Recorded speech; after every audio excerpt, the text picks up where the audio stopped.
I have always been here.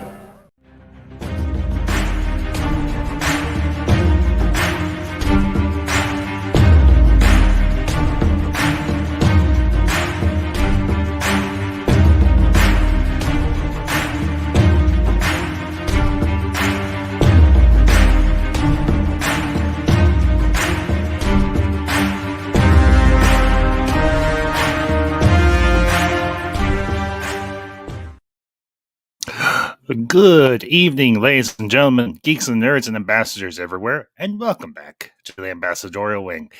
And hope y'all are having a good day. Hope it's been a very restful, very peaceful Sunday for all of you, and glad to be back with you all. I do want to apologize for the late start. I went to pay a visit to my mother ambassador this morning, and got back a little later than I expected. And well, I decided to take me a nap, and well, one thing rolls into another and it snowballed, and unfortunately I'm running a little bit late, but I'm here, you're here. How are you?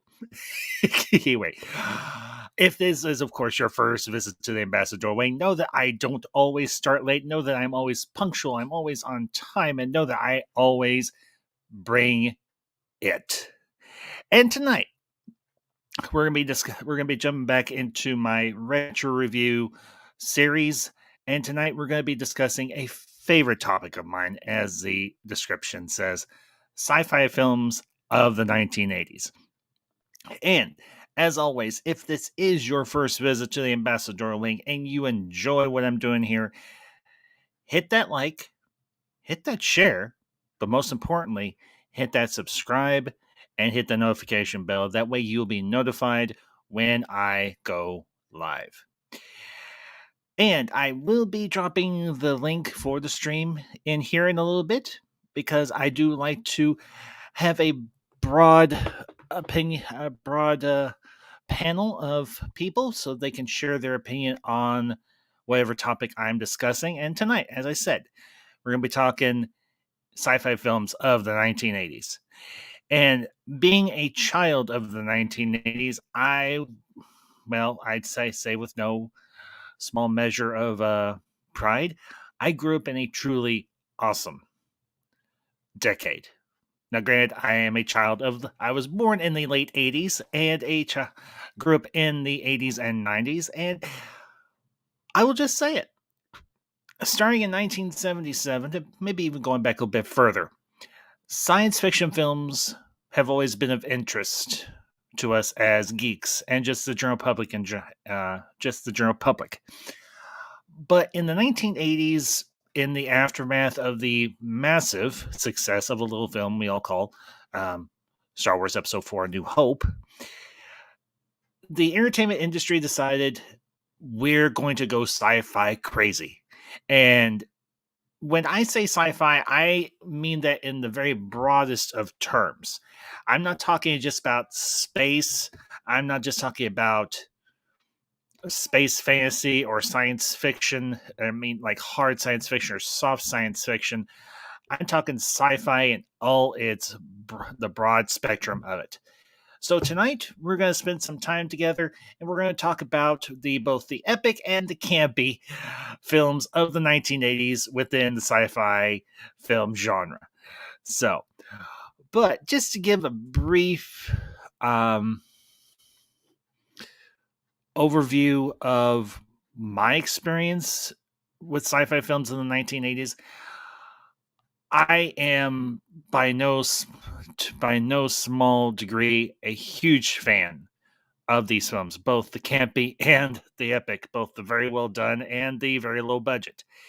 And for me, sci-fi films have always been, I think, and this is true of a lot of people, they were a great form of escapism, where we could go to these different worlds created by, I think, some of the best directors, actors, writers of that decade and even before. And we can escape into a world that, well, might be either very, very cool that would want to live in, or might be a bit uh, dystopic. And particularly in going back a little bit to the 1970s, a lot of the sci-fi films of those years, and even going back to the 1960s, a lot of those films were very dystopic, very dour, very bleak, because we were living in the waiting years of the Cold War, and we were always living under the threat of MAD, mutually assured destruction. But in the 1980s, as we were rounding the corner of the Cold War, and particularly with the, as I said before, the massive success of Star Wars, a lot of studios took this as a sign that people wanted more hopeful, more upbeat, more optimistic science fiction. And what we got throughout the 80s from 1980 to 1989, I think was honestly some of the most thought provoking and some of the most entertaining. And yes, some of the most cheesy science fiction films ever put to celluloid. So, but, honestly, those being my brief thoughts, I am going to drop the link in the stream. So, any of you that are watching either on YouTube or on Twitter, now, if you are watching on Twitter and you want to join me, just say something in the comments and I will be more than happy to send you a link and you can hop on in here and we can talk some sci-fi of the 1980s. And I want to send a shout out to the chat to a good friend of the channel, a young lady that I haven't seen in a while. I haven't really had a chance to talk to. Right, Kitty? It is always good to see you, my dear. Appreciate you stopping in this evening. But with all that being said, let me get the link into the chat here, get it pinned so that if any of you want to join me, you most certainly can.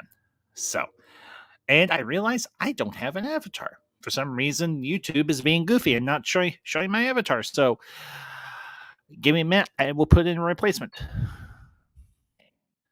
Just 1 second.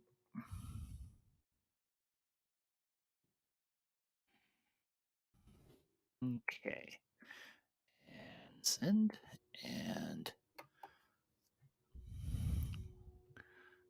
pin. All right. Bear with me just 1 minute. I've got a backup avatar. Thank goodness for that. Because, like I said, for some reason, YouTube's being dumb and not showing my avatar. So, we'll just use this one. I don't usually use this one, but it works. So, but to kind of get the ball rolling here, to kind of give you let's say a top 5 to start with. What are my top 5 favorite sci-fi films of the 1980s? Well,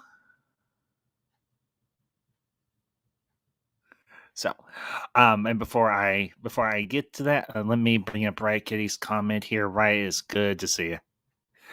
Uh, yeah, I've been really busy. I don't really know any retro sci-fi films in the 80s, but well, maybe I'll learn something besides Star Wars and Terminator.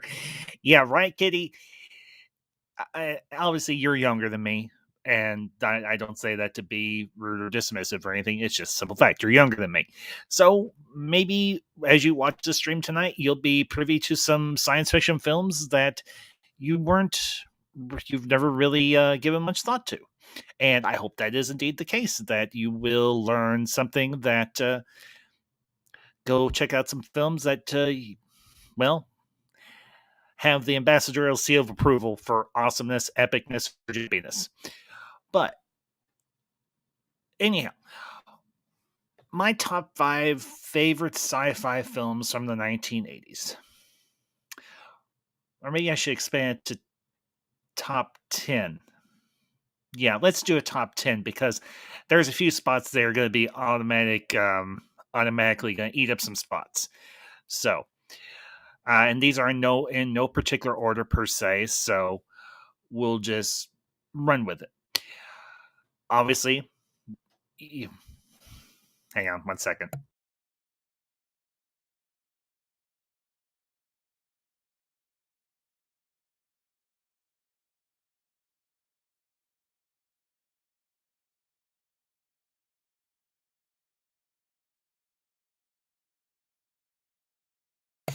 Anyway, okay. My top 10 favorite sci fi films of the 1980s. Now, some of these might be surprising to you, some of them may not necessarily be. So, anyhow, here we go. Obviously, the two spots are going to go to the middle and third act of the original Star Wars trilogy, Empire Strikes Back and Return of the Jedi. That's just a given. Most definitely Aliens by James Cameron. I would definitely throw The Abyss in there because that's definitely a sci-fi film that I absolutely love. Something a little bit more on the campier side. This is one that I just found on HBO Max not too long ago, and I finally got around to watching the other night. It's a little film called Ice Pirates, which I am going to be doing a upload review on here in the near future.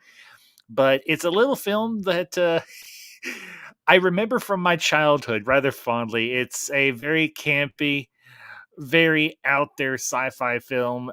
I would almost characterize it as a pilot. Everything for a TV series potentially, but has a couple of really cool actors that we all know and love, and those are of course Angelica Houston and Ron Perlman. So, that's 5 so far. I would definitely throw Blade Runner in there. That is definitely a favorite. Looking at the wall here, I would have to say Terminator, the first Terminator. Yeah, absolutely. Here's one that also crosses the border into both sci-fi and horror, and that is the 1980s remake of The Fly, starring Jeff Goldblum and Gina Davis. Another favorite of yours truly. Let's see, that's 6. No, let's see, Empire. Yeah, that's 6. So, and to the chat, my good friend, Price is Right Reviews. Good to see you, buddy. Right now, I'm giving my top 10 favorite sci-fi films of the 1980s. So, right now we're on what one did I just say? Oh, yes, The Fly. Another one that I have a particular fondness for. Let's see. I'm running these through my head. Of course, another, well, sci-fi slash horror, also by another favorite director of mine, John Carpenter, is The Thing.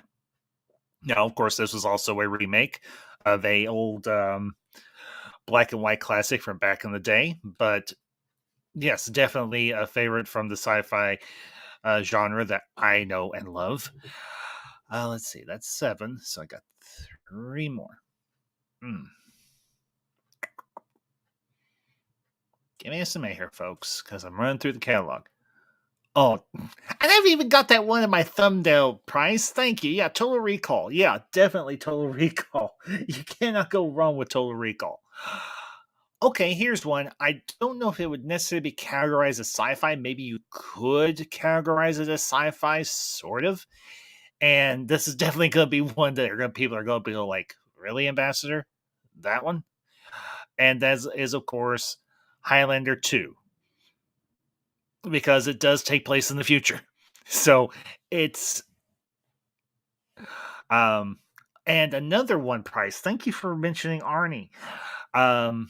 Another Arnie film from his early career in the 80s, of course, The Running Man. Let's see, that's 8 or 9. So might be my all-time favorite, Steve Martin dirty comedy, Dirty Rotten Scoundrels. That's gonna be a list for another time, Price. But yeah, we'll definitely do some comedies from the 1980s because there's a lot in there. So, but okay, I think to round out this list, I've got to round it out because well, we're on 9 or 10 of the list. We're on 9. So, No Price, True Lies was a 90s film. And True Lies was a action film, not a sci-fi film. So, no, True Lies came out in the 90s. I think it was like the early to mid 90s is when True Lies hit. So, but I would have to say most definitely Spaceballs, number 9. definitely have to say Spaceballs is solid on that list. Now let's see, and the 10 spot. Hmm. Hmm, hmm, hmm.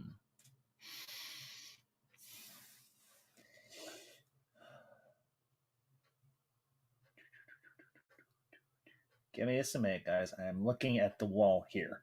I'm literally looking at our massive case of movies to kind of jog my memory just a little bit. Let's see. Hmm. Okay, I got it. In the 10th spot for the ambassadors all-time favorite 1980s sci-fi films. And it was actually the first movie I ever reviewed here on the channel. Tron. A true cult classic film, one that I absolutely one that is often forgotten, and one that has been by all metrics a great film. So, I know, hey, well, Price, to rib you just a little bit, bud, it's in the crawl, it's in the title. So yeah, we're talking about sci-fi. We're not talking about. Oh, Riot! You never heard of the Abyss? Wow, wow. Okay, well, Riot. I actually did a review um on the Abyss just a few weeks ago. So I'm not saying leave the stream now, but once this stream is over, go check out my review of. Okay, price that'll be 50. That'll be $100 billion. If you get that reference, you get a gold star and a cookie. So, yeah, price. Honestly, for me, Tron. Granted, it is extremely dated, but while it is dated, it showed a lot of potential for where we were going in terms of CGI for films. And as always, it's a Disney, and well, obviously, it's a Disney film. Yeah, right. I will just give just a brief overview. The Abyss is a James Cameron film, and it's one of his. I think it's honestly one of the ones that we oftentimes forget that he did.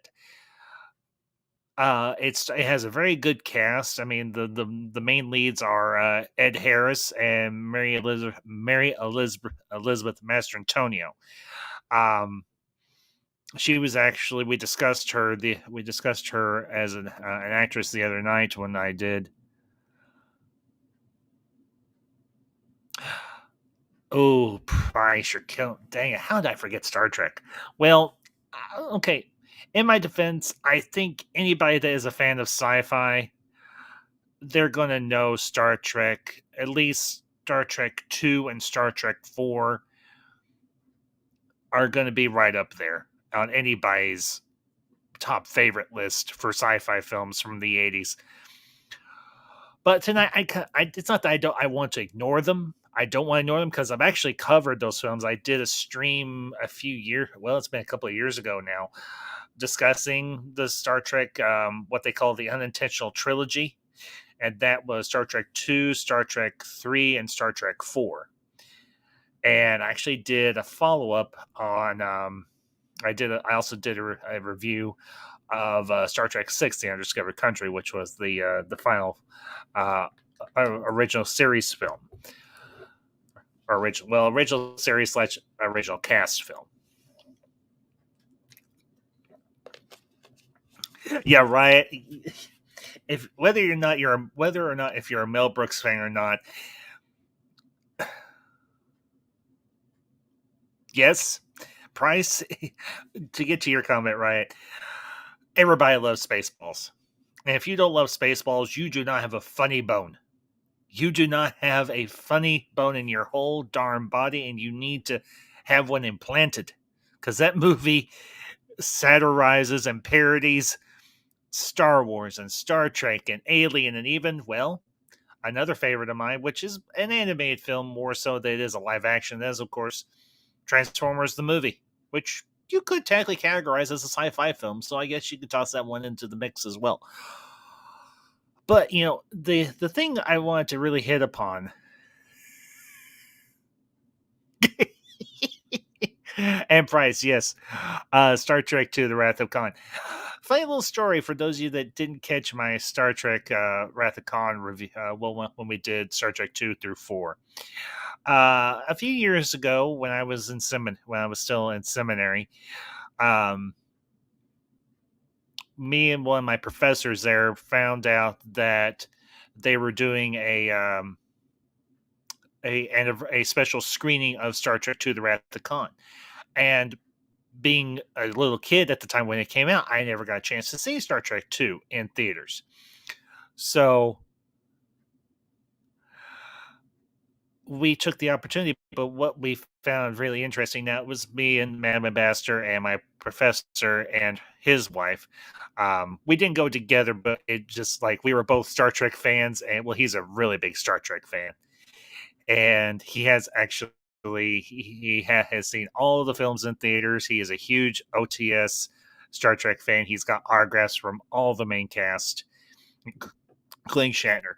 But the cool thing was about that showing, and you could pay extra, and there was a Q&A with William Shatner afterwards, which I did sneakily record on my phone. Well, audio recorded, not video recorded, because that would have been a little too obvious. But I've got a full audio recording of that Q&A, and I have a picture of me, Madam Ambassador, with Captain Kirk, and it was very cool. Granted, we didn't get really a chance to talk to him or anything. We just got the picture and then we moved on. But hey, you know what? I'm happy. So let's see. Right, okay. Age like fine cheese. There's holes in it, but it's still good. I guess you're talking about Tron. Yes. Let's see. Price is right. Mel Brooks is a timeless spoof. No one can ever make a good spoof better than him. Price, facts. Absolute facts, my friend. Very, very true. Let's see. Right, Kitty. I've never seen Transformers. Well, and Price, before you got in here, I did mention Blade Runner. Catch up, dude. I'm kidding. I kid. It's a kid. Never take anything I say too seriously. Let's see, Reiki. I've never seen Transformers the animated film, but I've heard stuff gets crazy in it. Ryan, that's an understatement. I actually did a watch party for Transformers the animated film.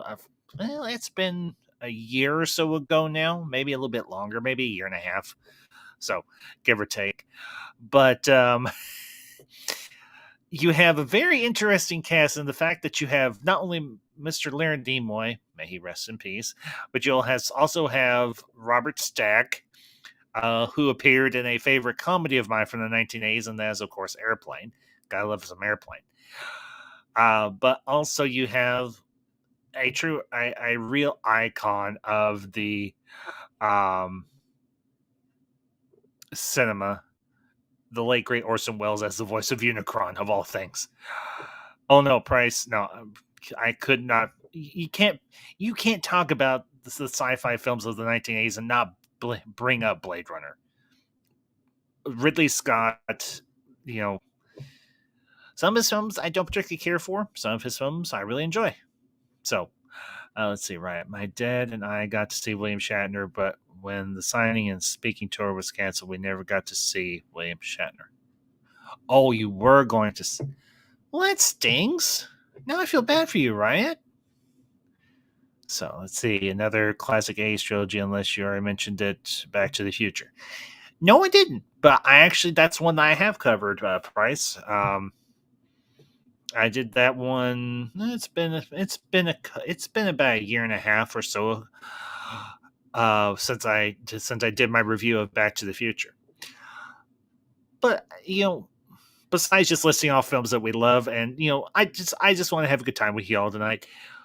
I'm going to kind of do a little bit of a dig into this, in a good way, not a bad way. Why? And I kind of mentioned this already before y'all got in here. Why do I love sci-fi films of the 80s? Why do I love films of the 1980s in general? And not to mention so many other things on the pop culture spectrum of the 1980s.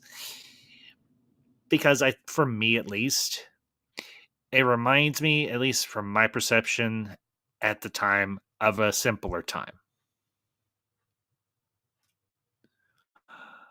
Oh, Price.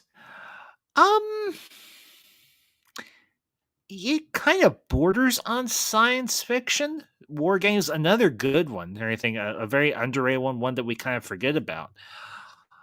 I guess you could kind of categorize war films as a science fiction because it does deal with a lot of computer technology, a lot of, um, well, at least for the time, a lot of advanced computer technology. It kind of borders on a espionage film, sort of a spy thriller type of deal. But yeah, I mean, you're dealing. Okay, well, now here's the thing: you're dealing with artificial intelligence, so yes, you could technically you could categorize War Games as a sci-fi film. Most definitely, yeah, because you're dealing with computers, you're dealing with artificial intelligence, you're dealing with all those sort of things. So yeah, I guess you could. Um, I guess you could categorize War Games as a science fiction film. Um, Price, I don't know if I would necessarily call Ghostbusters a science fiction film. I would categorize it more of as a paranormal or supernatural film crossed with a comedy. That's how I would more categorize Ghostbusters. But hey, sci-fi is what you perceive it to be, not so much what I call it. So, but as I was saying, why do I have such a fascination? Why do I have such a love for sci-fi of the 1980s? As I started to say, because it reminds me of a simpler time in my life. It reminds me of when things in the world, while they were difficult, were somewhat simpler. I mean, yeah, granted, we were dealing with all sorts of political issues in the United States. We were in the midst of the Cold War still. Things were rocky in certain aspects in our social sphere in the country. We were going through a lot of growing pains. The 1980s was known as the age of excess. You had all sorts of things going on, but this little, you had this space where you could go and escape and you could just enjoy these films. And it got your mind off of what was going on in the real world. And that's what cinema is supposed to do. Now, I'm not saying that cinema can't address what's going on in the real world. Oftentimes, cinema and film does do that.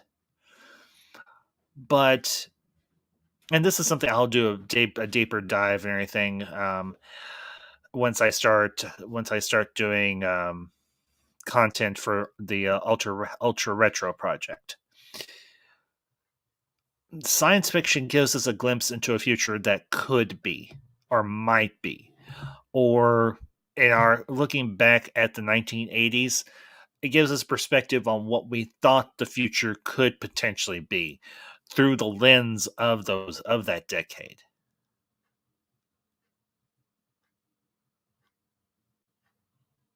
Well, in part, yes. The 1980s started off with Carter, but it transitioned to Reagan.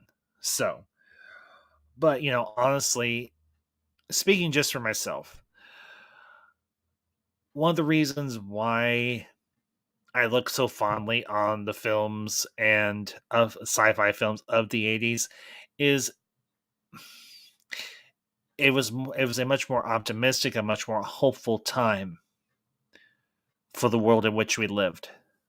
Granted, there was all sorts of issues, and there's always going to be issues out in in the world.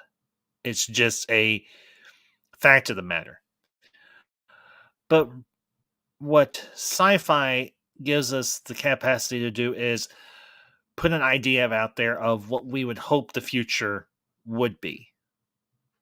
Now, granted, some of those visions were different. I mean, if you look at it's from a certain perspective, um, Ridley Scott's Blade Runner, the world seems to be a lot more downbeat. You could almost categorize Blade Runner as somewhat dystopian. Not that everybody's being persecuted or living under the heel of a tyrannical government or anything, but there's almost a very downbeat tone to Blade Runner, which I think was deliberate on Scott's part. And me and my friend Zach, we discussed this a couple weeks ago when we did our review of Blade Runner. But at the same time, in the 1980s, you had a very upbeat and a very optimistic perspective on science fiction in terms of the Back to the Future films. And whether you love Back to the Future 2 or you despise it, I think honestly Back to the Future 2 is somewhat of a underrated film. Granted, Bob Gale and Robert Zemeckis were kind of under the gun from the studio to put together a follow-up to Back to the Future. And I think they did as best as they could. Now, I will say this in terms of the Back to the Future films. The first one and the third one are by far my favorites. Now, I will watch Back to the Future Part 2 from time to time, but I more often than not watch Back to the Future 3. Why? Because, and I've mentioned this before, it's a crossing of two genres that shouldn't necessarily work but do. Because you've got a time travel story crossed with a Western. And somehow they make it work. And I will say this. Back to the Future Part 3 is definitely within my top 20. It is by far one of my all-time favorite top 20 sci-fi films of the 1980s. Even though I think it came out in 1989 or 1990, somewhere along in there. But all the same, it's a great film. I absolutely, positively love Back to the Future. So, no, and Price, you're fine, bud. Truly. So, and I'll bring up your comment here. Agreed, like what Star Trek did inspired some of our current tech today. Yeah, you're not wrong. You know, Star Trek, I will say this, and I don't want to rehash these points because these are points I've already made. But Star Trek 2 through 4, I think, told a very tight, a very entertaining, a very cohesive story, as it's often called the unintentional trilogy. But it was a story that had a very interesting beginning, middle, and end. Now, obviously, we have Star Trek 5 and Star Trek 6. Some people despise Star Trek 5. Some people think it's one of the worst in the whole series of Star Trek films. But for me, it was my first film. It was my first Star Trek film seeing on the big screen. And that's why it kind of holds a fond place in my heart.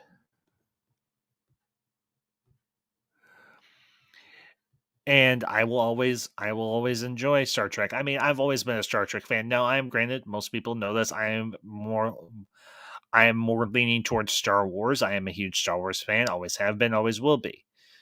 But I appreciate Star Trek. I'm not saying I'm a Trekker or a Trekkie, depending on what terminology you prefer to use. But I do have an appreciation for Star Trek. Always have. So, and I want to send a shout to the chat, Stephen Murphy. Stephen, it is good to see you, bud. Appreciate you stopping by. So, and I'll bring up your comment. You got some comments here. People don't mention Back to the Future as part of the perfect trilogies because they're mixed to the. They are mixed on the sequels, but I think it is. Each one progresses the narrative, and by the end, it's a complete story. Yes, Stephen, I would wholeheartedly agree with you. Absolutely, because while there is some issues with the middle part of the Back to the Future trilogy, it's at the same time, it still has more good parts in it than bad. So, and let's see what else you got to say here, Stephen. And the third one decides to shift the focus to Doc and give him the spotlight and show he can be a leading character. That is very true. I have always been, always will be a huge fan of Christopher Lloyd as an actor. I mean, obviously, he got his start on Taxi back in, I think, the 1970s or so. But yeah, Christopher Lloyd can carry a film. I mean, he played the villain in Star Trek 3, The Search for Spock, which he's kind of a forgettable villain, but he's not necessarily a bad villain. So, yeah, that is true, Stephen. And he learned something by the end and is more optimistic about time travel. Yeah. As he said to Marty, you can't keep a good scientist down. And he's like, I reinvented the wheel. It runs on steam. Well, he didn't say I reinvented the wheel, but it runs on steam. And then he takes a train into the future and gets it converted to a flying train. And I'll just say it. I want the flying train. I want the flying train time machine. So let's see. Let's see. Price. I'm more of a Trekkie than Star Wars, but Star Wars, but they both inspire something in all of us. Yes, that is very true. So, let's see what you got to say, Riot. Well, I suppose Back to the Future was solid all the way through at the very least. Yeah, Back to the Future. Back to the Future is truly one of those very rewatchable series of films. Let's see. Speaking of Christopher Lloyd, the sci-fi comedy Suburban Commando. Price, here's the funny thing. In all of my years, I have never once watched Suburban Commando. Now, I know who stars in it, and that's, of course, Hulk Hogan, if I'm thinking of the right actor, and I'm pretty sure I am. But I have never actually sat down and watched Suburban Commando. Not once. And it's not that I dislike the film, it's just, it's not the right type of camp for me. It's campy, but it's not the type of campiness that I have an appreciation for. That's not to say that I'm certain it is a very Hulk Hogan in that, and I never stop laughing. Maybe I need to give it a watch sometime, Price. Or anything. Maybe this will incentivize me to do so. But I will say this about sci-fi, particularly sci-fi of the 1980s.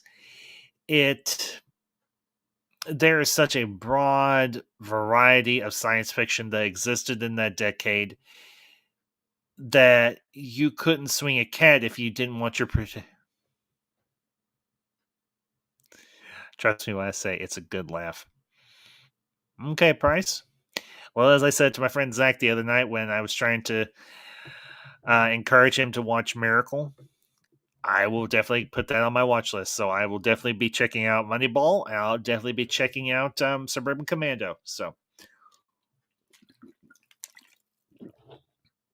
excuse me. Go ahead, get a swig. Water. Not anything. Not, no liquor tonight. Well, maybe not right now. But, the other, to kind of bring up some other favorites of mine that I didn't put in my list. I would have to say, bring up one that I mentioned in my list, The Running Man, with Arnold Schwarzenegger and Mary Conchita Alonso. And of course, you wouldn't think he would work in a film, but amazingly he did. The late great game show host Richard Dawson as Killian. Running Man is one of those films like, this shouldn't work. This shouldn't be funny. And yet, it's both got some very intense action, to say the least, but it also has a bit of tongue-in-cheek humor. And I have to admit, when Arnie's character Ben Richards is being taken on for the show, and the lawyer or the legal agent is reading off his contract, and Arnie takes the pen and literally stabs the contract to the agent's back, and the agent runs off screaming. I cannot help but laugh. No, Price. No, Price, my friend, you are by no means wrong. Now, I don't remember if Predator 2 came out in the 80s or if it came out in the 90s, but the first Predator most definitely falls into the 1980s. So, give me just a minute, and I will look that up. Do a little research here in real time. Let's see. Come on. There we go. Release of Predator 2.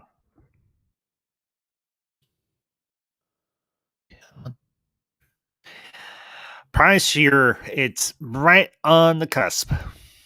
Literally right on the cusp. November 21st, 1990 is when Predator 2 came out. So, we'll fudge it and say sure. Oh, Predator, the first one. Now here's a funny little story about my experience with the Predator film, the first one. I always watched it on TV, and it was always censored. Always censored for television. So the first time I ever got to watch Predator uncensored, I was like, "Jeez, this is a lot more bloody and gory than I could have imagined." So, Price, those are both 90s, bud. And those are both films I've covered. So, but that's beside the point. You're jumping ahead on me, bud. So, and right, kidding. My dad really loves the first Predator. Ryan, I think everybody's dad or everybody's brother or, well, everybody loved the first Predator. I mean, you've got a great cast in that film. I mean, obviously, you've got Arnold Schwarzenegger, you got Carl Weathers, you got Billy Dukes. You've got Kevin Peter Hall as the Predator. So, and want to send a shout to the chat. Dave Myers, David, is good to see you. I think it's been a little bit, but appreciate you stopping by. I only saw The Right Man a couple of years ago. Richard Dawson was great. Yes, he was. Whether you were a little off put by his handsiness during his run as the host of The Family Feud, that's neither here nor there. But he was very charismatic. He fit that role perfectly of David Killian. He very much hit that he fit that role perfectly. So, but with the Predator film, when I finally got to watch it unedited and I got to hear all the dirty jokes that the one commando told, I was like, I can see why they edited this out. I can see why they edited all of his dialogue out. Because they could not have put that on TV and gotten away with it. But the thing is, even as a young kid, when I was watching The Predator on TV on late night on Saturday nights, I could always figure out what Arnold was saying, and I was like, "You are one." Okay, I'm going to try and do this, and Lord forgive me, but I when I quote stuff, I am accurate. One of my all-time favorite quotes from Predator, and I've actually used this on a few occasions with people I have encountered in real life, not online, but in real life. And if my Arnold accent isn't perfect, please forgive me. You'll want ugly mother effer. And that thing was, oh yes, Price. Jesse the Body Ventura. Yeah, because he was still, I think, a part of WWF when it was still WWF at the time. So, and yeah, Price, E.T. and Close Encounters. I think Close Encounters was actually I think Close Encounters was 1970s. Let me double check. Because there's sometimes we get things crossed up. Let's see. Close Encounters. Price, I hate to break your heart, dude, and I'm not saying this to be mean or anything by any stretch, but Close Encounters of the Third Kind came out in 1977. Same year as another film that we all know and love, um, Star Wars: A New Hope, came out then as well. So, but yeah, E.T. for sure. Yeah, E.T. Phone Home. I actually remember. Here's the funny thing. I actually remember going to see E.T. in theaters, and for some reason, I have sort of a vague recollection of this. My mom and my grandmother kind of butted heads on going to see E.T. or me going to see E.T., even though I really wanted to. And my mom was like, no, he wants to see it. We're going to go see it. My grandmother was kind of being a curmudgeon about it. I don't remember exactly why at the time, but I'm, I will say this: E.T. is still, to me, no, like I mentioned, I'm just naming out sci-fi films, no offense taken. Okay, but okay. So, but definitely, E.T. is definitely very iconic of the 1980s. It was one of Steven Spielberg's most well-received and profitable films. And well, but unfortunately, it killed another film that I really love, and I mentioned earlier, and that's of course John Carpenter's remake of The Thing. And it got released the same time as E.T., and unfortunately, E.T. smashed it. Now, granted, the Thing has legs. It has grown a cult following. Hi, hello, I'm part of that cult following. And it's a film that I absolutely positively I love. I do. Even as an adult, I love E.T. Even though I should, well, maybe not so much that I shouldn't, but maybe it just seems a little odd that a 43-year-old guy likes ET. But hey, I do. It's somebody made a very interesting observation a few years ago about ET. If you put the story of ET alongside certain events in the life of Jesus Christ, they kind of match up. And the funny part is, and I'm not saying this as a negative by any stretch, the fact that you have Steven Spielberg, I would imagine a devout practicing Jew, maybe not, I don't know for sure, doing a allegorical science fiction film about an alien that comes to Earth, dies, and is brought back and comes back to life, that has semi undertones of the life of Christ embedded in it. I find that kind of interesting. But yeah, Price, to kind of backtrack onto your comment, Jesse Ventura in Predator, he was they're dug in there like an Alabama tick. And the other commando goes, "You're hit, plane. You're bleeding, man." "I ain't got time to bleed." "Really? You got time to duck?" That movie is, I think in a lot of ways, Predator is unintentionally funny. It really is.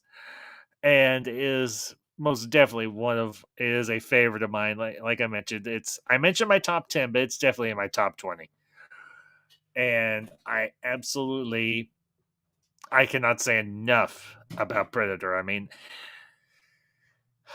it's intense. It's got a great score. It's very well directed. It was well written, well acted, and it's just, well, it's well.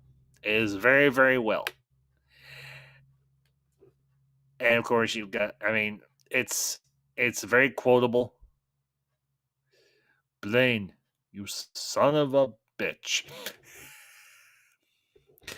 And of course, you got Billy Dukes, who also appeared in another. Now, granted, it's not a science fiction film; it's just a pure action film. But it's a definitely a favorite of mine, and that's of course Commando, starring obviously starring Arnold, the former governor of California. Okay, that was actually pretty good. But I have to admit, Billy Dukes in Predator, or Bill Dukes. Excuse me, that's the actor's name, Bill Dukes. He was He was awesome when Blaine keeps screwing around and he's like, I don't know who you are out in the world, but you give our location away one more time, I'll ghost you, leave you here. You got that?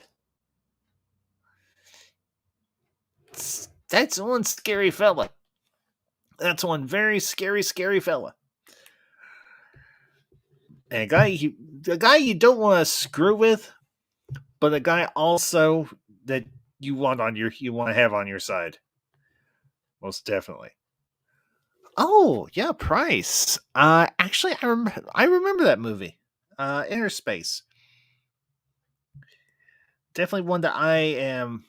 That's one I haven't watched in a long time, and I've seen it on streaming. I forget where. I think it might be on HBO Max, but I know it's on a few other free stream platforms like Tubi and Crackle. Maybe that's definitely one I might have to revisit. So, and shout to the chat, a good friend of the channel. I also consider a fellow ambassador, LDG of Geeks and Joy.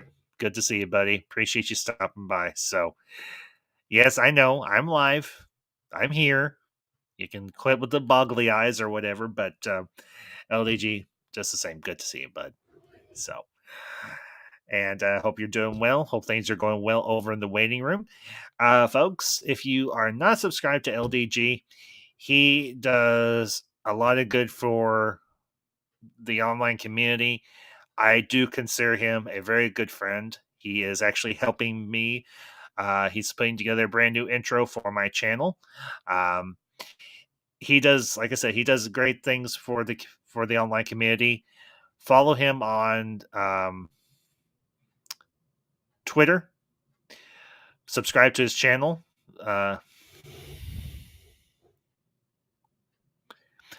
Right, Kitty? You are very welcome. And like I said, Riot, as I often do, I put all my content on playlists. So this one will definitely fall. This one will be under the 80s pop culture playlist.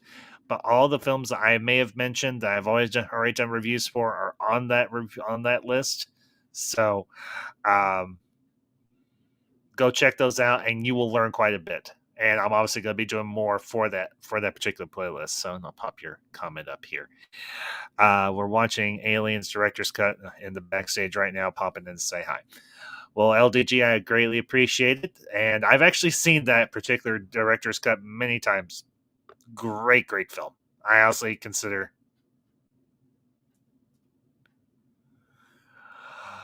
It's like I mentioned before you got in here, LDG is in my top 10 great sci-fi films of the 1980s. So, as I was saying, LDG has a channel called The Waiting Room. Well, actually, it's a live stream that he calls The Waiting Room. The most interesting thing online besides watching paint dry.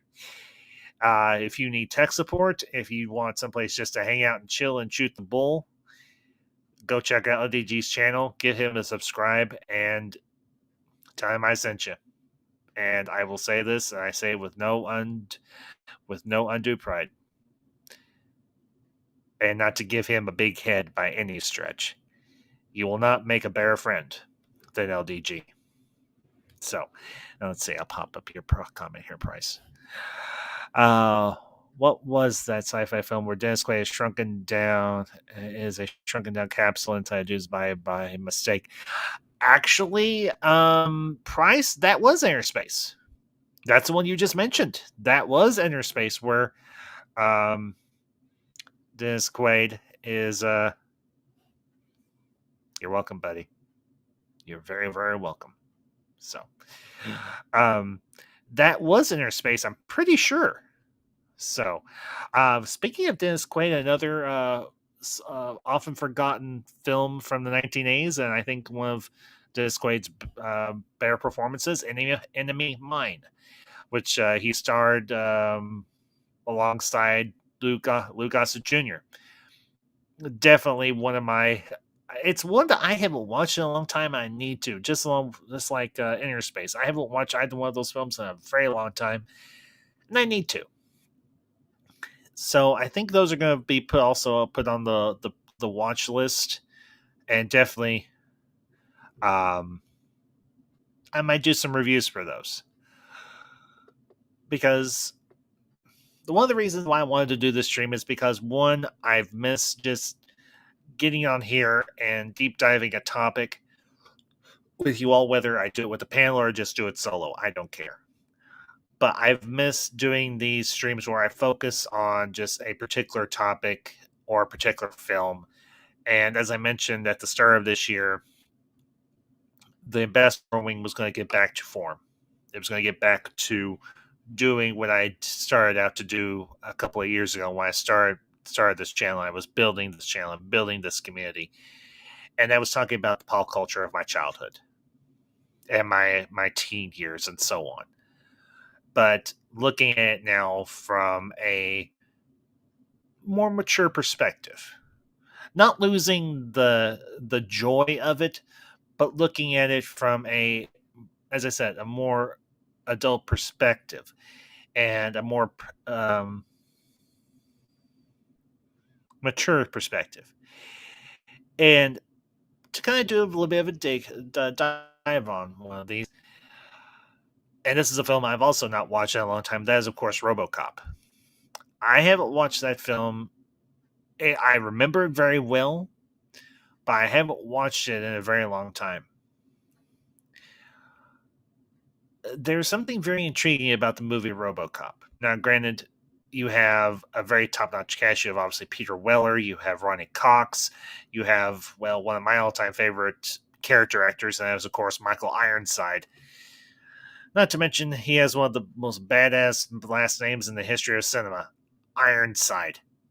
That's almost as cool as Kevin Bacon. Just saying. Oh, wait a minute, no. That wasn't Michael Ironside that was in RoboCop. That was Kurtwood Smith. That was Kurtwood Smith that was in RoboCop. Not. Well, the problem is they're both bald and they both have the hair on the back of the head type thing going like the Captain Picard, or the young Patrick Stewart haircut, where he was bald on the top and everything, but he had the hair going running around the back of his head. So, okay, my mistake. Michael Ironside, not Michael Ironside, but Kurtwood Smith as the guy who puts Officer Murphy into his very decrepit stage where he gets rebuilt as RoboCop. But the thing I found interesting about that film, looking at it from a more a different perspective, let's put it that way, it really gives the opportunity to ask the question, what makes a man? And where does the line between humanity and technology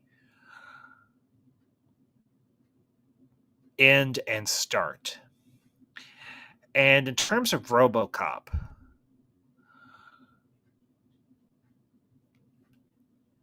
what we have is a man whose life is literally taken from him, and nearly his humanity is also taken away from him, and his mind is encased in this robotic body, and he has the face of a man. Oh, for the love of Pete. Deej, really? No real man wears pink. Ralphie from A Christmas Story proved that fact. Anyway, back to my point. What we have here is a man quite literally reclaiming his humanity, because he's programmed to obey the company that rebuilt him. And what I found interesting is by the end of the film, one of the members of the board, or the CEO of the corporation that rebuilt Murphy, was what's your name? Murphy, sir. Murphy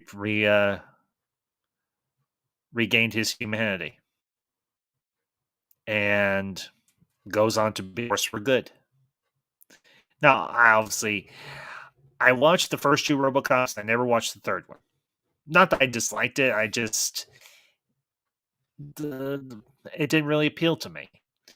That's not to say that it's by any bad film. It's just one of those things where I was like, do I really want to see another Robocop film? Not really. No. So, and Deej, I'm not telling you to shut up. Thank you, Dave. Appreciate that. I'm not saying I'm any type of great philosopher or philosophical mind or anything. I just try and make out the observations that I see as succinctly as I can and make them as relative as I can. So, Deej, I'm not telling you to shut up. I'm just cringing at your bad humor. That's all. You know you can speak freely in here. So, cut it out. Quit being a butthead. And if you're free, Deej, I did post the link, so get your butt in here. If you want to, of course. So, but let's see. We've talked about Predator a little bit. We've talked about Robocop.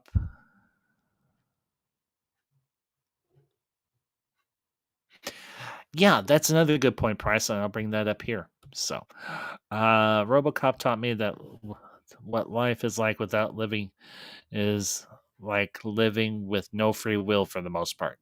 That's very true. That is very true, Price. I think that's another very astute observation. One funny thing is about RoboCop, done by I think a very underrated director of the time. Um, that's of course Paul Verhoeven, if I'm pronouncing his name correctly. Well, the interesting thing is Paul Verhoeven also did another very iconic film of the 1980s. If he in fact did it, I'm pretty sure he did.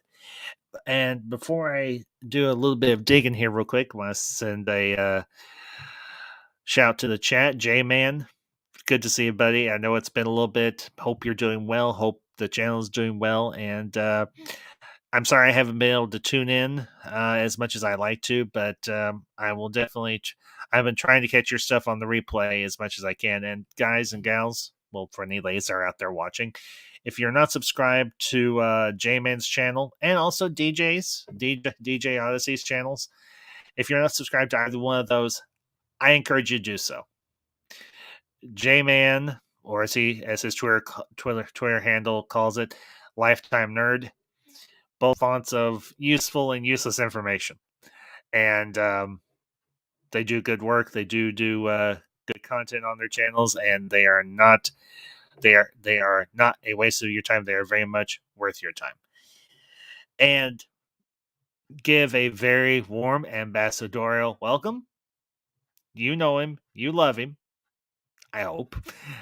Mr. DJ Odyssey. Howdy, Hey, howdy. howdy. How you doing, bud? Oh, for the love of Pete. So, how you doing, man? Oh, just chilling, killing time. Well, aren't we all? So, Yep. well, obviously, you know the topic of the evening. So, let me ask you, what are some of your favorite sci-fi films of the 80s? What besides Well, actual the real obvious Star Wars? ones. Yes, obviously, actual real Star Wars, yes. Oh, 80s. Put me on the spot with that right off the bat. I thought you'd discuss at least something else that you loved before I threw in, but the Adventures of Buckaroo. Oh, Buckaroo Bonsai. Yeah. I was right. It was. 1984. Yeah. Actually, I'm going to have to wear a bit of egg on my face here because Total Recall wasn't a 1980s film. It was 1990s. But it was directed by Paul Verhoeven. So, oopsie.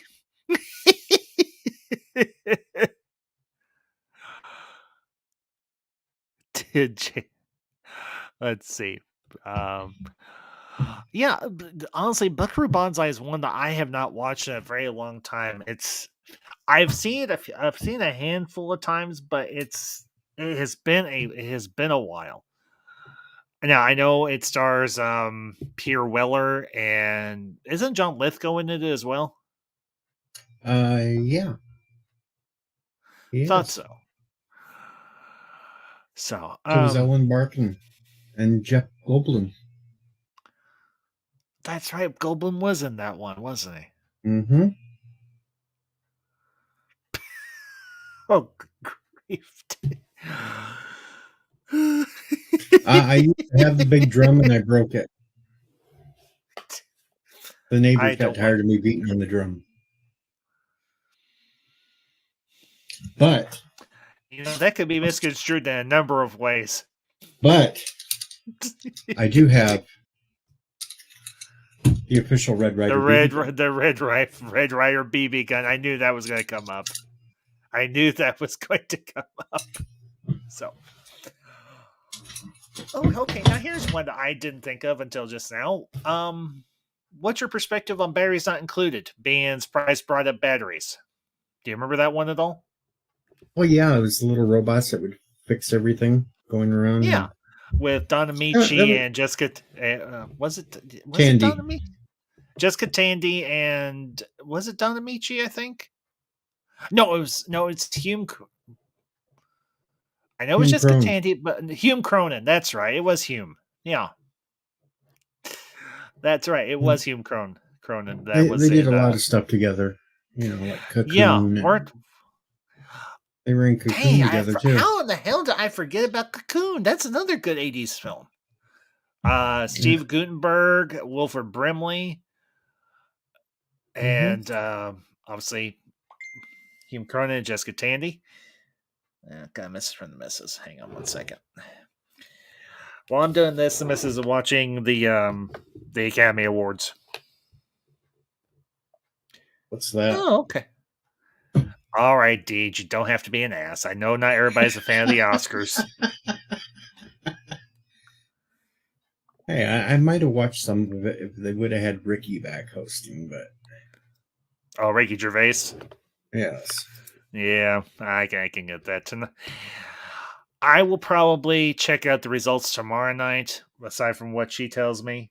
So far, Dune's the new Dune film has won 2 or 3 awards, and Corella just got the award for best costuming. So I'm like, hey, yay! Oh, J-Man, no, I haven't. No, not that I forgot about it. I hadn't. Huh? I'm late to the party, and I see you missed the last Starfighter. Did you miss the Reanimator too? I've never actually watched Reanimator. You've never seen the Reanimator? Nope. Oh, that's a good movie. I'll have to watch it to be the judge of that, but Jeffrey Combs was brilliant in it.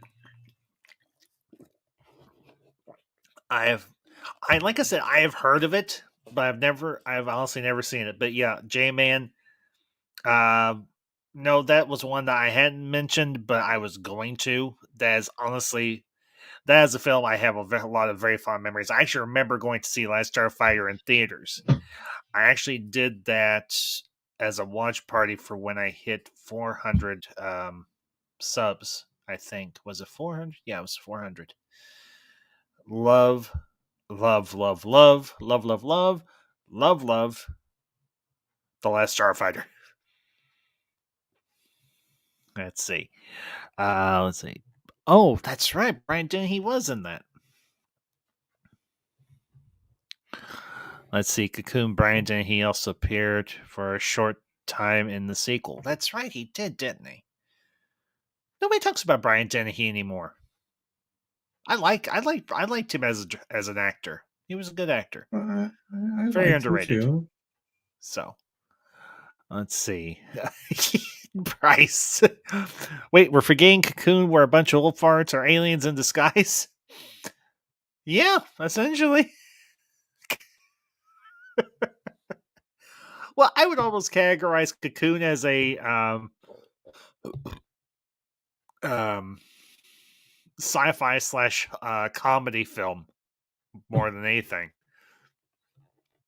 because there is a lot of humor in it. Okay, now you could categorize this as a sci-fi film. I definitely would, but Twilight Zone the movie. Yeah, I would say it's sci-fi there too. Yeah.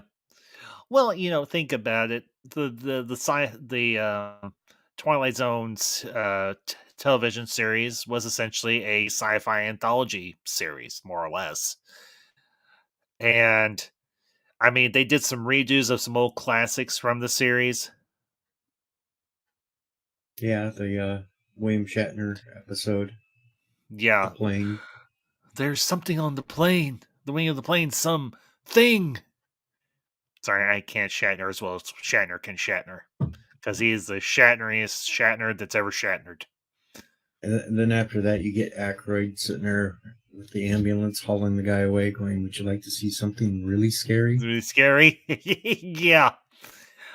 And you have the one short where it's actually Vic Morrow's last starring role before he dies. Well, his last feature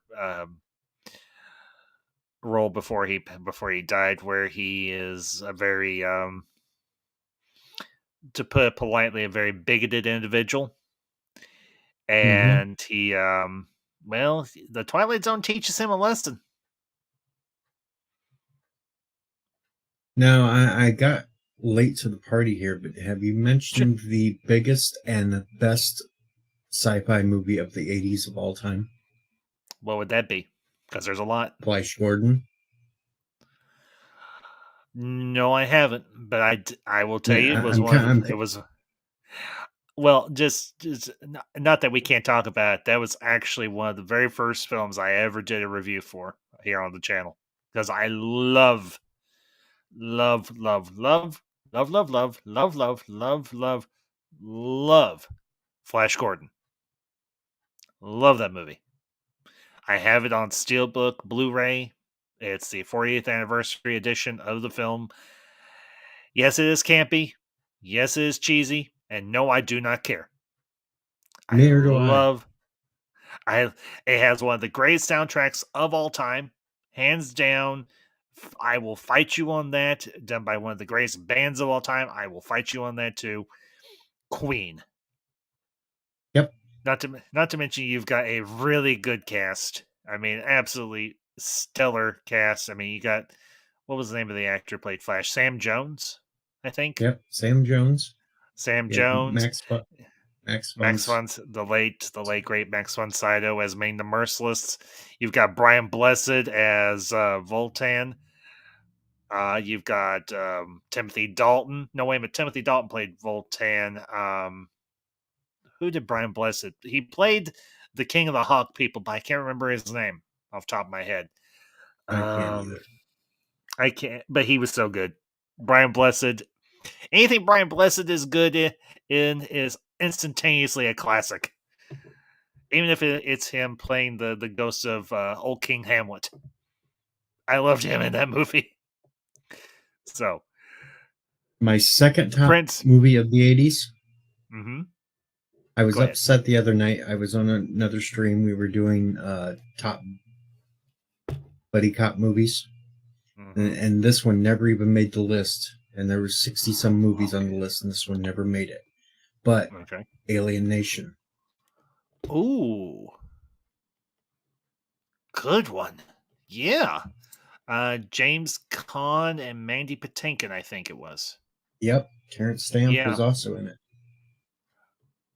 I don't remember him, but it's been a while since I watched it, so I'll take your word for it. Okay, thank you, J-Man. Prince Baron is Timothy Dalton. Voltan was Brian Blessed. Okay. And of course, you had some very attractive ladies in in Flash Gordon as well.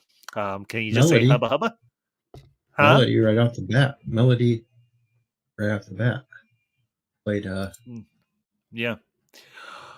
But very much captured the campiness and the cheesiness of the old serials.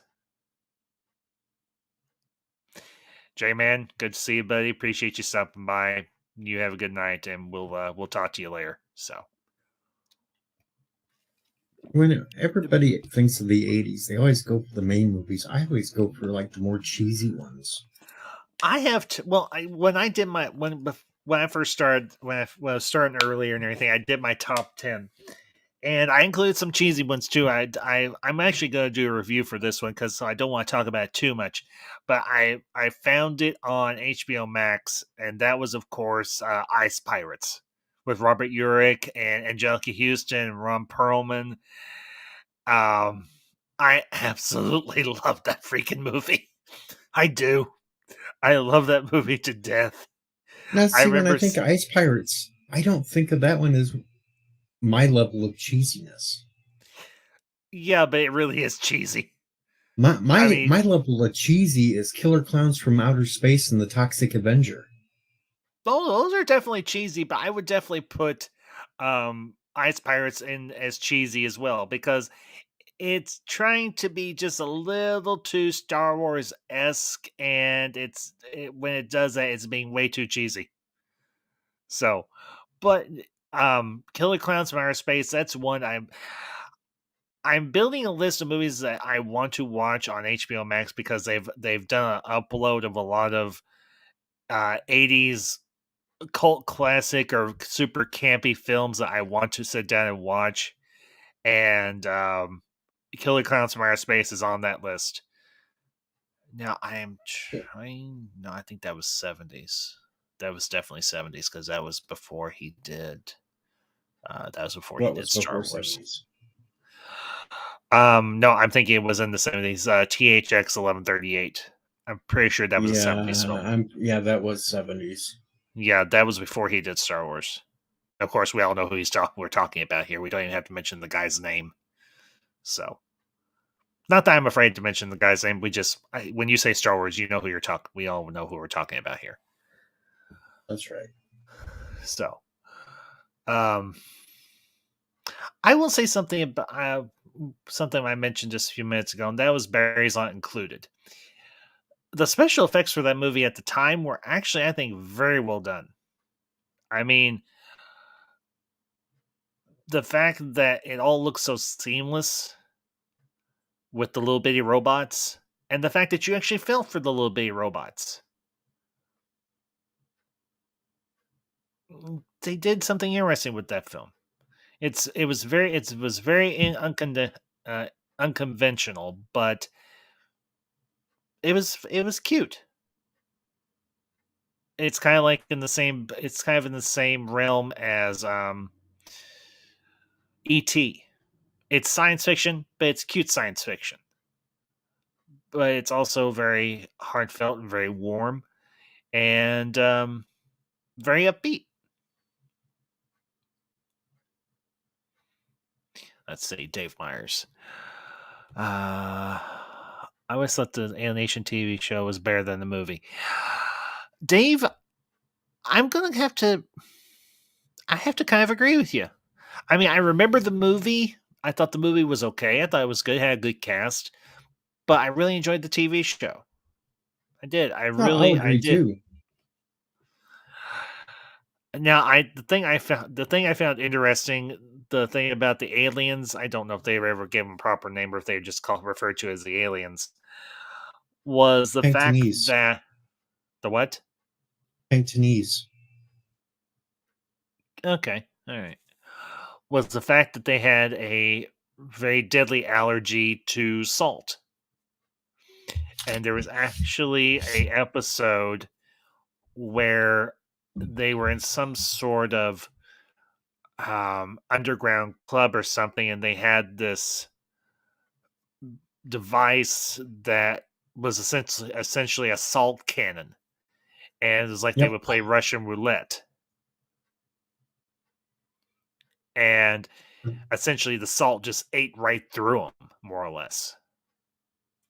That kind of got thrown out the window though because they made a few movies after the series ended. Uh They huh. tried to bring it back, and Grandpa Alien actually went swimming in the ocean. Oh, really? Okay. Yep. I didn't know that. supposed to be still deadly to everybody else, but he could do it for some reason. Interesting. Trying to think. I know there's a sci-fi movie that came out in '83 that really freaked me out. Okay, what's that? And it was a James Woods movie. Okay, what was it? Videodrome. That's one I've heard of, but again, it's one that I've never seen. That one freaked me out, especially when he could take cassette tapes, and they were like inserting it in people's bodies and stuff, and it was just like really freaky and weird. It is kind of creepy. I'm trying to think. Well, let me ask you this question, because I mentioned this one before you came in, Deej. Would you classify The Fly as science fiction / horror, or just pure horror? The remake, which is Goldblum. It's definitely sci-fi horror. Okay, I thought so too, because it was kind of in between there. Now, I know they did a sequel. Didn't the sequel come out in the 80s as well? I think. I'm trying to remember. I think it might have been '88 when that one came out. Maybe, because I know the first one came out in like '83 or '84, somewhere along in there. I know it was early or mid '80s. Yeah, well, I'll do the same thing. So, hey, LDG, welcome back. Nope, I was 1 year off. It was '89. '89, okay. Well, there was a lot of good movies came out in '89. So, LDG. Yeah, he's been here. Him and a bunch of the others are watching the director's cut of Aliens over on the back room. So, ooh, excuse me.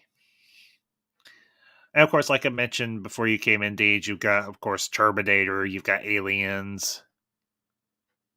Okay, Dave Myers was confirming it in 1989, The Fly 2. I actually liked the sequel. I did. I by no means disliked it.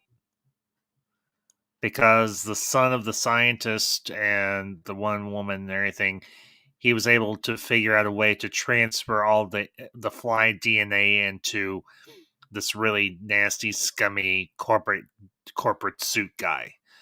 And, well, he got his. I'm glad he got his.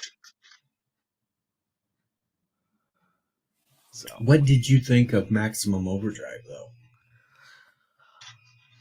I would definitely consider that sci-fi, even though it kind of is on the cusp of sci-fi / horror, being it was done by Stephen King, but campy as all hell. But I still, it's funny when you look it up. It's actually classified as action comedy horror. Really? Yep. Huh. I always throw it in the sci-fi category, though, because it's basically, when you find out at the end, it's aliens causing it. Yeah.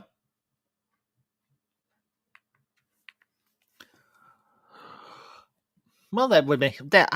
Like I said, I would consider it more sci-fi. You could almost cross categorize it as sci-fi / horror / action, obviously. But a very campy film that has a great epic soundtrack, and that is, of course, done by another great band, AC/DC. Yep. Now, granted, it wasn't Bon Scott, AC/DC, it was Brian Johnson, AC/DC, but I think they were both great lead singers. So, and I'll bring up Dave Meyer's comment here, although nothing compares to the first. Yeah, that is true. I mean, you've got Jeff Goldblum and Gina Davis working together, and you see him transforming into the fly. You're like, creepy. So, the 80s just had so many good sci-fi movies. Well, like I mentioned before you came in, Deej, for I think a lot of us, whether we were very young or maybe younger than we are now, sci-fi of the 80's gave us a very interesting peek into what the future potentially could be, but also gave us a bit of escapism for what was going on in the real world of the 1980's.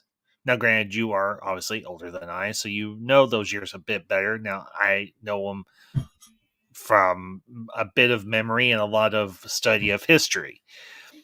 And I don't rehash this point, but I think the reason why we look so fondly on the films of the 1980's is particularly sci-fi films of the 1980's is the fact that it kind of encapsulates a lot of various aspects of the real world, but also a lot of great imaginative storytelling from that decade. And that was one of the motivations for doing this stream tonight, and that's why I've gotten back into reviewing if 80's films of different genres. I mean, the other night I did Scarface. A week or so before that, I did Blade Runner. I've missed talking about the stuff from my childhood. Not to say that I don't enjoy talking about the stuff that's more current, because it is of interest to me. But when I started my channel a couple of years ago, this was going to be the focus. Now I kind of strayed off that path a little bit, but I'm getting back onto that. I'm getting back on that horse, and I'm enjoying the journey in a lot of ways. And it's nice to have people like yourself and everything to discuss this stuff with, because you bring a really good perspective on it, and not to mention you remember the stuff from before that. So that's one of And the we other. kind of look back at some of the movies now from the 80's and wish that it was really happening. Particularly with Back to the Future. I want Mr. Fusion. I want my flying car. Where the hell's my flying car? I was kind of thinking Escape from New York. Who wouldn't want to put a big wall around New York City right now? Well, that's you're not far off. Well, now wait a minute. Was Escape from New York 1980's or was it 1970s? 1981 was Escape from New York. I remember it fondly because Dang. I was 10 years old, and it was the very first movie I'd ever seen at a drive-in theater. Okay, thank you for mentioning that, because that reminds me of a remake of a really great cheesy sci-fi film from like the 1960s. But they did a remake of it in the 1980's, The Blob. Yep. I love, because here's the crazy thing. I remember, and this is like a really deep memory in my head from when I was like very, very young, but I remember it very vividly. I was with my parents at a drive-in, much like you. Granted, I was, like I said, I was really young. And they were showing, I'm pretty sure, the original Blob. Because I remember seeing this big mass of goo going all over the place and eating people. I was like, when I rewatched it several years ago, I was like, that's the movie I saw with mom and dad at the drive-in. But I remember going to see the remake of the Blob when it was released in the 1980's. I can't remember what year now, but I 88. begged. 88. I begged mom, my mother ambassador. I was like, I want to go see this. She's like, it might give you nightmares. I was like, I don't care. I want to go see it. And you want to know the funny part? Didn't have a single nightmare. Not a one. So, and shout out to the chat. Another good friend, a fellow ambassador, member of the Council of Ones, Mountains of Elysium. Good to see you, buddy. Good to see you. Appreciate you stopping by, bud. Hope you're having a good night, and hope you're enjoying your vacation. So, and I know it's very, very late where you're at, so appreciate you stopping by. So, and Stephen, actually, I did a review of the thing back during Halloween of last year, if I recall. I'm pretty sure. Yeah, it was last year. So, but yeah, we can talk about the thing for a few minutes because honestly, that I think for me it was a masterpiece by Carpenter. It's one of his very best. And Most definitely one. Kurt Russell was on a Eh, roll there in the early '80s. The only thing that stunk was, and I mentioned this a little while ago before you came in, Deej. The only thing that killed the thing was another, iconic film of the '80s, E.T. E.T. absolutely smashed everything that was sci-fi related or just in general at the box office in the 1980s. But the great thing about the really interesting fact about the thing, it has legs. It has grown a cult following. It is something that a lot of people love. It is a film that we all, I think, have a great appreciation for because it was the special effects alone for the time were amazing. The only scene that really ever bothered me about the John Carpenter's The Thing. Let me Oh well, guess, the you got dog. the dogs. Yeah, that's the only scene that really bothers me. And I think because I it bothers me hearing the dogs cry and whimper the way they do. I'm like, I almost have to fast forward through that scene because it bothers me. Because I am an animal lover. I love animals, dogs, cats, anything with four legs and fur that can be domesticated. I love. So that scene always bothered me. Well, Elysium, you're on the same time zone as I am because it's 9 o'clock here, up here in the States. So we're actually on the same. We're actually in the same time zone for a change, bud. And actually, there was two movies that kind of killed the thing. What was Not well? not only E.T. but Tron. Didn't Tron come out in 1980? No, that was '82. Was it 82? Okay. Well, I now again, that's true, Dave. Very, very true. And yet the thing got a remake and ET didn't. Well, if you're talking about the one that Carpenter did back in like 2011, that wasn't necessarily a remake. It was a prequel, actually, because it tells the story of what happens at the other base that actually initially encounters the Yep. alien. So, That and I happens actually, all at the Norwegian base. yeah, now I actually really enjoyed anything. I really enjoyed that film and everything, and it came out at a good time. It actually came out at a good time in my life because it was a film that I really kind of latched onto with a series with a few others.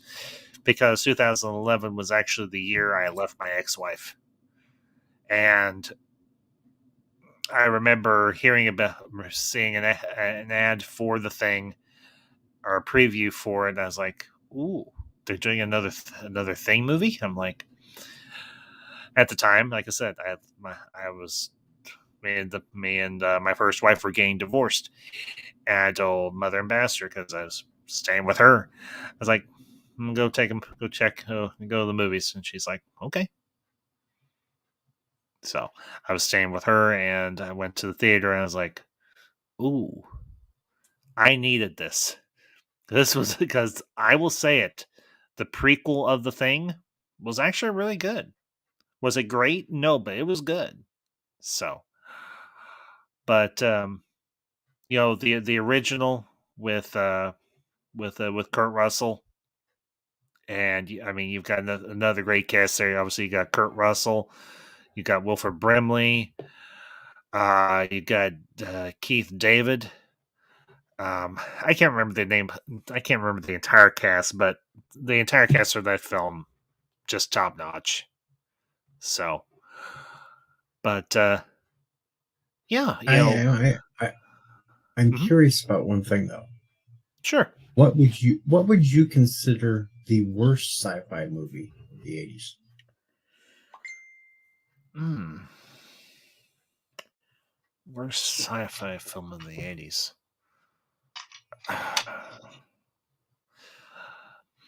This might be a bit of a hot take, but considering how well the current adaptation is doing, and the fact that it's actually getting a part 2, I would have to say David Lynch's Dune.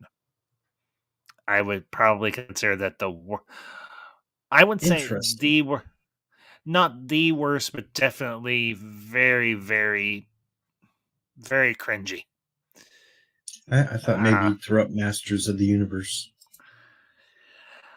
I don't necessarily consider that a sci-fi film. I mean, I guess you could toss it into that category, but I don't regard it. I consider it more of a fantasy film than I do a sci-fi film. Although it's one of those that kind of is on the border of those two genres. Let's see. I'll bring up your comment here, Steven, just a second. The original versions of The Thing, The Blob, The Fly shouldn't be forgotten, though. They have good remakes, but feel like they moved on to where most don't know they are remakes. Well, Steven, that's the reason why I'm starting my new series of reviews, both streams and uploads, Project Ultra Retro, is because I want to discuss the films from like the 1930s through like the 1970s. Because you don't now, I'm sure there are other channels out there, but at least within my sphere of influence, if you want to call it that, I don't hear a lot of people talking about those films. And obviously those are films that are very formative, that were very impactful for people like me who grew up in the 1980s, who, not to make myself sound ultra cultured or anything, but I am somewhat of when it comes to cinema, I'm a bit of a Renaissance man. I like a little bit, I like everything. I mean, I know what I like, I know what I enjoy, but I also know that there was stuff that came out before I was born that deserves to be discussed, and I am going to enjoy discussing. And the original version of the Blob, the original version of the Thing, the original version of the Fly, and so on. I mean, the day the Earth stood still. Well, I just got to say, the original version of The Fly had the creepiest thing out of all of them. When you see that little tiny fly stuck in the web and Help the me! head on Help it going, me! "Help me!" Help me! Yeah. Yes, Elysium. I did mention Running Man. Another that is definitely a favorite of mine. I think the worst movie of the 80s, though, for any sci-fi was Zapped with Scott Bale. Never seen it. I don't That think I've that had to even be one of necessarily. Go ahead. Go ahead, had Deej. that had to be one of the worst things because he gets in this accident thing at school and he develops telekinetic powers. Hmm. So of course it's 80s, so he's flipping up girls' skirts and stuff with it, and it was just real bad. I can imagine. But yeah, Elysium, I did talk briefly about Running Man before Deej got on here and before you got here. I will say it I think is one of Arnold's lesser known films, but I think there's a lot of good in it. Obviously Richard Dawson. You can't go wrong with him as David Killian, the host of the show. Although uh of course, you've got Steve Fleetwood of Fleetwood Mac, or Mac. No, was it what was his first name? Having a Fleetwood. brain fart. It's Having a okay. I brain know his fart. last name. I know his last name was Fleetwood, but I can't remember his first name. But obviously, he was a member of the band Fleetwood Mac. So, um, hmm. Let's see what else. What else? Kind of going back to the sci-fi remakes with the Blob. I will say it. the kills for that movie were a lot more gruesome, and I really, I won't lie, I really enjoyed it. The fact that the blob actually, you actually can see it dissolving and absorbing people, and like, that's just gruesome as all hell, but at the same time you can't look away. Yeah, I kind of didn't want to go anywhere near a sink after that movie for a while. I remember Thinking, that because the blob actually came out of a sink and started eating someone. I'm like, that's gruesome. I love it. I mean, I absolutely, I very rarely ever did that with Mother and Bastard. But when I was a kid, if there was a movie I really wanted to go see, I would just kind of pester her. Um, I'd be like, "Mom, I want to go see this." I'm like, "I swear I will not have bad dreams or anything. But I want to go see this." And she's like, "Okay, we'll go see it." I didn't have a single bad there dream about me. is Go ahead, Deej. there is one other sort of remake. It's a remake, but not a remake. Yeah, The Incredible Shrinking Woman. I don't even remember that one, to be honest with you. It starred Lily Tomlin. It had Charles Grodin in it, Yeah. Ned Beatty, Henry Gibson. Uh huh. Instead of having the Incredible Shrinking Man, it was she ended up having a reaction to chemicals in cosmetics and household products that started causing her to shrink. Wasn't It was aware of that. hilarious.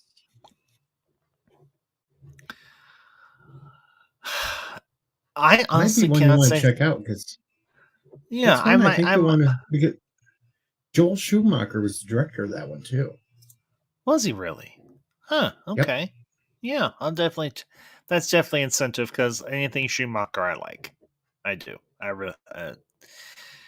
I know some people don't care for him because of the last couple of films he did in his career, but honestly, Joel Schumacher, I think honestly, is a very underrated director.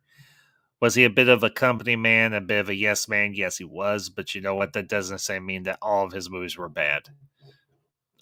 I will stand by this statement to the day I die.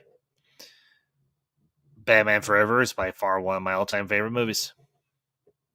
It really is. And yes, even though I've kind of gotten away from hashtags and stuff like that, release a Schumacher cut. I want to see that version of Batman Forever. So, but yeah, Deej, any other films that you can think of that you want to discuss for a few minutes? Um. Well, I'm sure you've already covered the two best Mad Max films that came from the 80s. Actually, I didn't. The I'm glad Road you brought them Warrior up. and And Beyond Beyond Thunderdome. Dome. I didn't even, honestly, I don't necessarily consider those science fiction, but I guess you sort of can. I mean, I consider them more just pure action films, but they do border on that, considering that they do take place in a dystopian future. So, yeah, I guess they do fit that category. I mean, again, they cross the they cross the genre, or they cross genres. Um, I will say this: the Road Warrior was my first introduction to Mad Max. I Mine didn't too. see the huh Mine too. because I didn't see the original Mad Max until years later. And now I will say this: I did enjoy the original. I very much did. Yes, it was very low budget, but it wasn't bad. I think it's a very solid film. Um,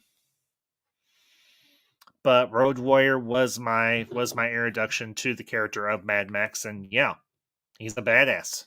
I mean,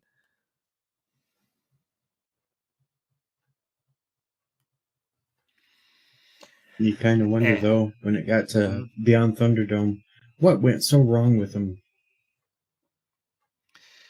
You thought he'd be ruling everybody at that point, but no, he was just down on his luck. Yeah, essentially. And I will say this: Beyond Thunderdome was a very, very unorthodox film. Not bad, but very unorthodox in its structure. Because first he's in Bartertown, then he's with these kids, and then there's voiceover, and then there's not.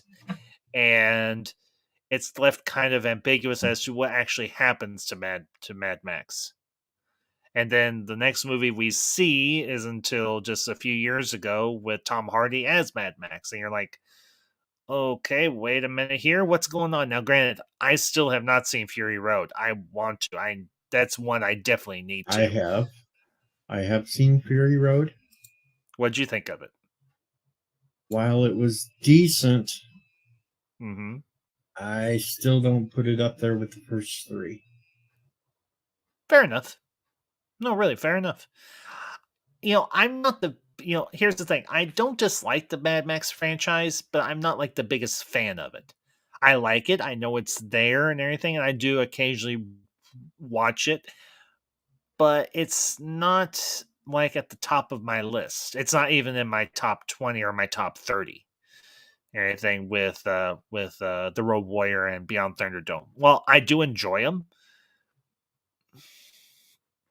They're there. I'll watch them and kind of leave it at that. So, and I want to send a shout to the chat. Another good friend of the channel, Ferris Geeks World. Ferris, good to see you, bud.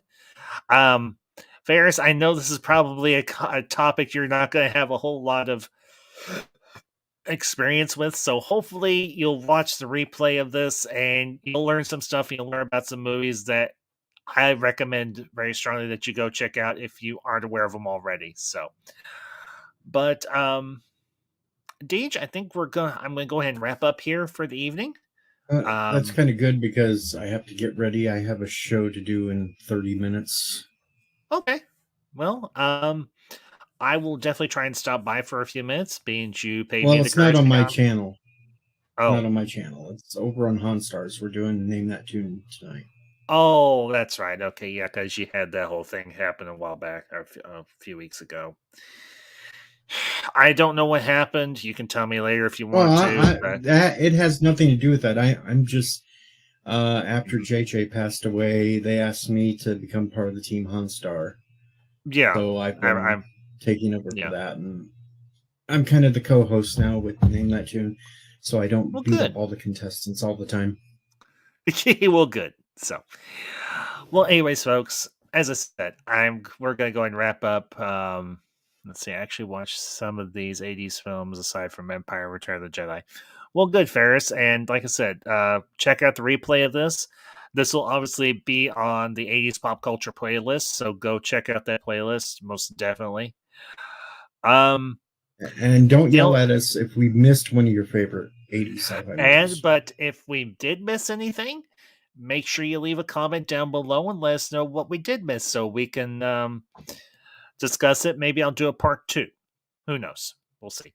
I don't Um, know if he ever mentioned Enemy Mine. I don't know if he I mentioned did. Night of the Yeah. Comet. I did talk There's a briefly few of them. about Emmy Mine. The reason, I did this kind of as of an overview. I did do some deeper discussion on a few films, but this was kind of to get, like I said, I used to do streams like these where I would just kind of deep dive into a particular genre of film from the '80s and then go further from there. So this is kind of picking up, like I mentioned before, picking back up where I left off. So, but I want to thank you, Deej, for joining me this evening. Hope you had a good time. I Thank you know for good. thank you for letting me up here, even though I put on the pink bunny suit just for you. Deej, you know I don't care. You know I don't care. So quit it. So anyway, but anyways, folks, thank you all for tuning in tonight. And I want to thank everybody who did tune in tonight. Price is Right Review, Mountains of Elysium, Dave, Meyer, Stephen, um, oh, what's his name? I'm blanking. Stephen Murphy, LDG, Pickles. yeah, right, Kitty, Price is Right Reviews, Ferris. Uh, and for any of you that will catch us on replay, I hope you enjoyed the stream. Hope um, it gave you a good flashback to a decade that we all know and we all love. I want to let y'all know we'll be going live this Friday afternoon with the Council of Ones as we pick back up on our review of season 5 of Babylon 5, and we'll be playing out my next set of content for this coming week and the next couple of months. So keep your eyes on my social media. I have posted a poll on my Twitter.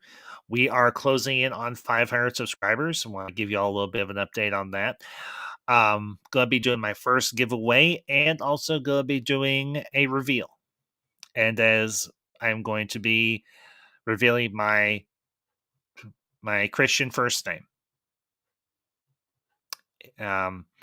With the recent passing of my uncle and me being the last male member of my family, I feel it only appropriate to pay all those that came before me a little bit of respect to reveal my first name. And well,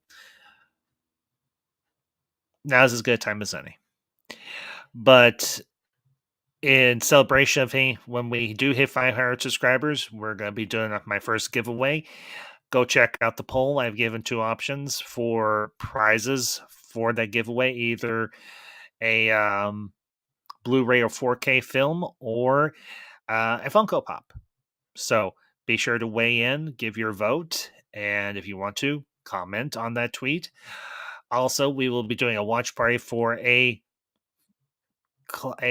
think honestly, a favorite of mine, a favorite sci-fi film of the 1990s. There's an idea for a stream. Sci-fi films of the 90s. But anyway, we will be doing a watch party for one of my all-time favorite sci-fi / comedic films of the 1990s, Galaxy Quest. So, be sure to yes, great movie. Great movie. Love it to death. So be sure to share this out with all your friends. Tell them if they are not subscribed to the channel, come on over, check out my content. If they like what I'm doing, hit that subscribe button. Let's get to 500. Let's see, we're roughly 14 away. So, but that all being said, folks, you all have a great night. Hope you have a good week. I will see you later this week. Stay ambassadorial. Have a great night, and until next time, these are the ambassadors. Signing off.